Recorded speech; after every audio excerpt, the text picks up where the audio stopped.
Il pensiero va soprattutto alle famiglie, a quelle che sono state colpite, perché dopo, domani si celebreranno i funerali, ma dopo, cioè il pensiero va a loro più che altro. Terrete chiuso domani. Per il lutto dei nostri cittadini che sono morti, è stato un grosso dispiacere.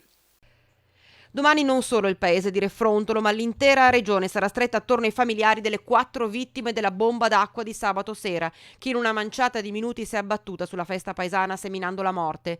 Nel Duomo di Pieve di Soligo si terranno i funerali congiunti, che Rete Veneta seguirà e trasmetterà in una lunga diretta.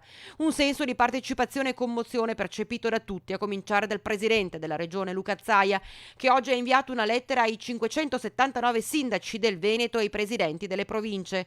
La regione è in lutto, scrive Zaia, per le istituzioni, regione, province e comuni. La manifestazione del lutto è qualcosa che si esprime in modo codificato, ovvero con l'esposizione della bandiera a mezz'asta e l'eventuale presenza del gonfalone listato a lutto ai funerali, accompagnato dal rappresentante dell'istituzione.